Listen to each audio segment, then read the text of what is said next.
You're listening to Decisive Point.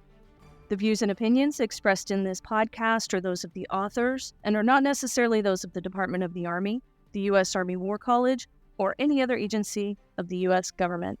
I'm talking with Lieutenant Colonel Katie Crombe and Dr. John A. Nagl today, authors of A Call to Action, Lessons from Ukraine for the Future Force, which was published in the autumn 2023 issue of Parameters.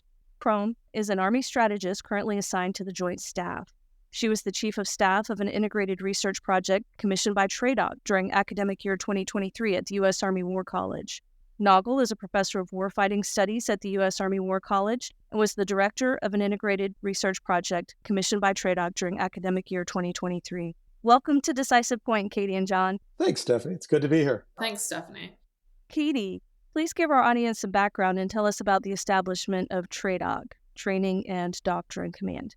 During this study, we kind of went back to the last strategic inflection point that we saw the Army go through. And we recognized that as 1973 following the Yom Kippur War. And so we began digging a little bit deeper on why that was such an important point for the U.S. Army. What we realized was not only the Secretary of Defense, but the Chief of Staff of the Army at the time, Creighton Abrams, had a revolutionary and evolutionary leader in a guy named General William Depew, who was a combat leader in World War II, but also known for being a deep and thoughtful intellectual. They knew that the Army needed to change. They knew that the Army needed to rise to the occasion of the conventional Soviet threat. And they figured that the training and education that the Army had established was not going to get us there. So they had General Depew stand up something called Training and Doctrine Command in 1973. And what he did right at the beginning was do a deep study on the 1973 Yom Kippur War through a couple of lenses, both his intellectual lens, he was just deeply interested in that as a curious man, and also his combat lens as he lost 100% of his battalion in World War II. That deeply affected him, and he wanted to ensure that the U.S. Army never faced this again. So when he established Training and Doctrine Command, his concept was really to blend training and education and do this through a series of exercises, different way to train, and also the development of new fighting manuals that the Army would read at echelon. Everyone from the lowest in the squad up to the division commander really could understand how and why people were fighting. And so we really used that as the genesis. Over the years, TRADOC, as we all know it by now, I think that it's a little bit of a culture thing, but we think of it as more the doctrine side rather than the training side. We don't think of it as a revolutionary kind of think tank type of organization. And we know now what's going on with Russia and Ukraine and what will or could eventually go on with China, that we need TRADOC to go back to its revolutionary roots and really start thinking about the future. And we think that they have the infrastructure and the people and the leadership to do it. It's just they need to be the drivers of change for the future. John, what else can you tell us about the study that this article is based on? So this study began when General Funk, then the commander of Training and Doctrine Command, asked the Army War College about a year ago to look at this ongoing war between the Russians and the Ukrainians, the biggest war in Europe since 1945.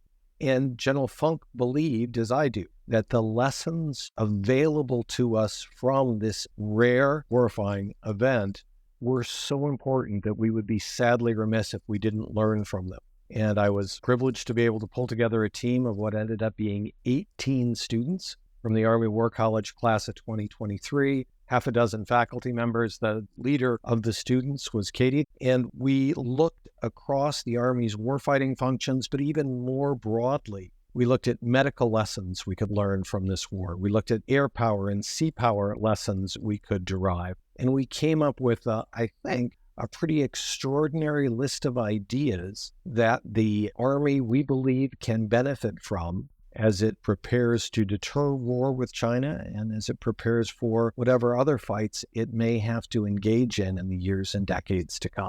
Katie, you argue that TRADOC can lead the Army back to the basics of education, training, and doctrine development at the pace it was founded, a pace that drove ruthless prioritization and reassessment. Will you please expand on this idea? What we were driving towards in that is when General Depew created TRADOC, he was really trying to bring training out of these abstract and ambiguous threats and more into a real-time training that focused on imminent threats of the day. The Ukraine war is posing such a real-life experimentation lab for us that we can put into training now as we speak. We can put these young soldiers into learning how to move combat outposts to be more ambiguous and, hiding from the enemy. And we can take so many lessons right now. We do not need to wait for 10 years to compile these lessons, in the back of a library, eventually put them in a skiff and then transfer them to some kind of training manual, eventually put them into Doctrine. And then 10 years from now, we're actually exercising or rehearsing on these lessons learned. Our priority is to make sure that we get these out there in the unclassified environment as the fight is evolving, and let units train to the standard that they will need to hold against a similar enemy, whether it be Russia or China in the future. Another thing that he was really, really focused on, he being General Depew, was carefully selecting and training soldiers and leaders and them doing this training together. It's not just sending someone out to a national training center 1 month a year and grading them on a scenario that they know is coming and that they've rehearsed all year. It's putting them in something that is changing by the minute, by the hour, by the day, and putting these leaders and soldiers together to learn to trust each other at echelon, to know that the person above them and below them is going to make the right decision, regardless of how dispersed or distributed they may be, and really build this trust that they'll need to conduct the kind of large-scale combat operation that we see in our future. TRADOC was established to transform the Army into the best trained, equipped, led, and organized land power in the world. What possibilities do you see for this organization going forward? I think it still has all those same responsibilities, Stephanie. And what we were doing was calling the organization back to its roots. So in 1973, the United States Army was coming off of 20 years of not completely successful counterinsurgency campaigns in Asia. And suddenly, proxy force for the United States, using American equipment, American doctrine, found itself challenged by the Soviet Union. TRADOC was created in response to that wake-up call. And we think there's a similar wake-up call today in a very similar historic situation in which the United States is again ending, at least for now, 20 years of counterinsurgency efforts in Greater Asia, thinking anew about large-scale combat operations. We think TRADOC has the responsibility to learn those lessons, but we have another organization being created in the Army just in the past 5 years or so. General Milley, when he was Chief of Staff of the Army, created something called Futures Command. And I'm actually just back from a session at Futures Command. General Jim Rainey and his team are very interested in this study that we've been doing and in what it says about what the Army should look like in 2040. We've been sharing these lessons with him, with Futures Command, and thinking hard about how the Army adapts to this new era of what appears to be persistent surveillance. Katie talked about that a little bit. And increasingly, artificial intelligence, robotics, human-machine pairing. Those are some of the technologies that we're seeing in their early phases being used in this current war, and we think they have huge implications for what the Army and the entire Department of Defense should look like in the decades that we're preparing for now. Katie, what lessons from the ongoing war in Ukraine should the American Army be paying particular attention to?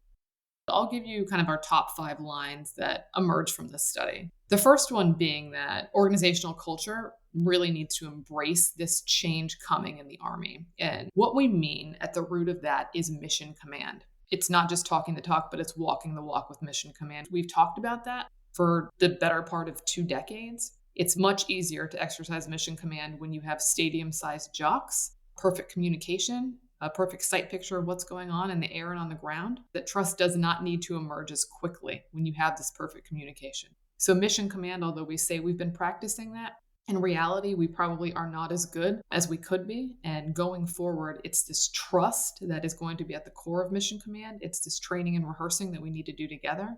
It's understanding our fighting manuals at every echelon. It's knowing what your boss 2 up is doing so that if he goes, that we can execute. That's what happened in World War II. And we would trust a battalion commander to become a division commander overnight because that person understood the training and the doctrine and they trusted those around them. And that's the kind of fight that we might see in the future. So first, organizational culture needs to really adopt this mission command and walk the walk with it.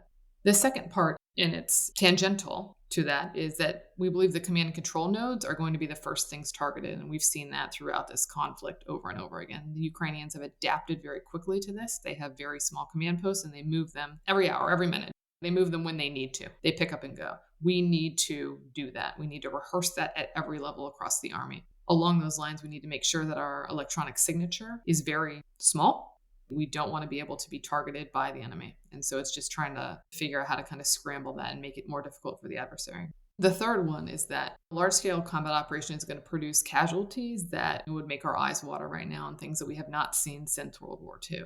The 2 decades of the fight against terrorism has not produced anywhere near the kind of casualties that we would see. So it's not only moving casualties from a logistics perspective, but it's figuring out how our culture would accept that, the political military connection, what we would be willing to absorb as a nation. The next one goes with that, and it's just really understanding our IRR, our irregular ready reserve, and our retired reserve, and how we can ensure that it is a more robust system that we have access to. Everyone hears about the recruiting challenges that the U.S. Army faces right now. It's much broader than recruiting and retention. It's if we did go into this fight, we would need to replace casualties at a rapid rate, and our system is just not built for that. And then finally, there's been a fundamental change in the character of war overall. Artificial intelligence and machine learning has changed the way that every military is fighting. It changes the way that we operate as humans in society, our kids, us. It's changed everything. And that is especially true during combat. So we need to embrace that. That's a big part of our article, is that we are at a strategic inflection point because of that. We're not going to stop this evolution. It's coming. And so we need to rapidly figure out how to incorporate these technologies into our combat and our battle formations and make the best use of them. Akin to that is really understanding the defense industrial base and also the commercial sector, and figuring out how we link better up with them, knowing that Elon can put a satellite up whenever he wants. And so it's how do we leverage that for our good and make sure that the adversary does not use it for theirs. John, what lessons from the ongoing war in Ukraine should the American Navy and Air Force be learning? We started off planning to do just an Army study, but we had a Navy civilian who wanted to join the project, and I was interested in the naval implications. And retired Navy Captain Al Lord was working on the project with me, so he took that young man under his wing. And really, we see a lot of applications. What Katie was just talking about with artificial intelligence on manned systems, we're seeing that playing out very quickly, very dramatically in the seas around Ukraine. In fact, while we've been talking, I just received a note from Al pointing out that the world's first specialized explosive naval drone unit has just been formed in Ukraine. So we're literally seeing this all happen in real time as we talk. I think there's an awful lot that the Navy can learn from that. If we had the Navy, I felt bad and thought we probably needed to include air power as well, and reached out to Maxwell, to the Air War College, where a State Department officer actually was doing some really interesting work and wrote what may be one of the best papers in the entire project, a paper called Potemkin on the Dnieper, the failure of Russian air power in the Ukraine war. The big surprises of this war for me have been Russian failure to establish and maintain air superiority, and Russian failure to use cyber in a way that really brought Ukraine to its knees. Neither of those things have happened, and Sean examines why in that Small Wars and Insurgencies journal article already published. And I think the implications of what we've seen there in the air and the sea have huge implications, not just for the Russo-Ukrainian war, but also for any possible future conflict with China. Katie, do you have any concluding thoughts you'd like to share? What Dr. Nagl just brought up about the air and the sea is so important. There's some lessons on not only sustainment and logistics, sea lines of communication, but the things that we're learning that the Russians have attempted to do in the Black Sea and have maybe not been as successful as they imagined are lessons that we can take forward for the China fight. If a supply line's interrupted on the Black Sea, there's land to go across to resupply. That's not going to be true in the Pacific. So these kind of lessons are even more important. How do we attack ships from land? It's kind of an old school thought, and I think people are thinking more about it now. Shore-based artillery that can get after some of these moving targets. Can the Army use HIMARS? How can we be creative so that we're not so reliant on single services to approach the adversary in certain ways? So I think that's a big thing. And the other big lesson air-wise, I think, is air superiority was a given or a guarantee for us for the better part of 20 years. And no one has air superiority right now between Russia and Ukraine. And I think that's why the conflict is in the state that it's in right now after 2 years. No one can gain air superiority. And I think if the Russians had gained that early on, if the Ukrainians hadn't been so creative and gotten after them with stingers, we would be in a much different place than we are right now. So it's making sure that our allies and partners in the future have those kind of weapons, know how to employ them to ensure that no enemy can gain air superiority like that, because that's the kind of fight that we're going to have. Final conclusions is just, rapid learning is the way of the future. That's how people are approaching learning right now. It's the more knowledge, the better. I think that TRADOC really needs to embrace that and not wait to have a perfect body of work that comes out of the Russo-Ukraine conflict, but really take the lessons as they come and immediately transfer them into national training centers, into field manuals, and into doctrine that can be updated later and when necessary. But don't let perfect be the enemy of good. John, concluding thoughts? This study has just been an extraordinary gift. I got to work with Katie, 17 of her very talented classmates. We presented at the Army War College's Strategic Land Power Conference in May. I was invited to present our work at a joint NATO-Ukrainian conference in Poland in July, and that work is continuing to build and grow. And I'm just delighted that we're continuing the work this coming year. I'm recruiting students from the Army War College class of 2024 to look at this current war. We had to knock off most of our research toward the end of 2022.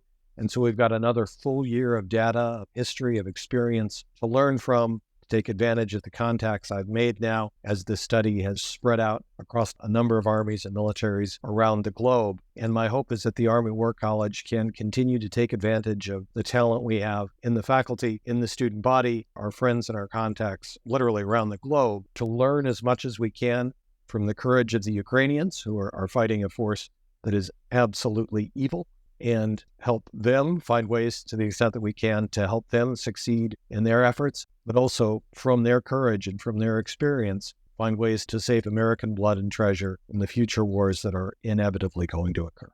Listeners, you can read the article at press.armywarcollege.edu/parameters. Look for volume 53, issue 3. Katie, John, thank you so much for making time to speak with me today. Thank you, Stephanie. Thanks, Stephanie.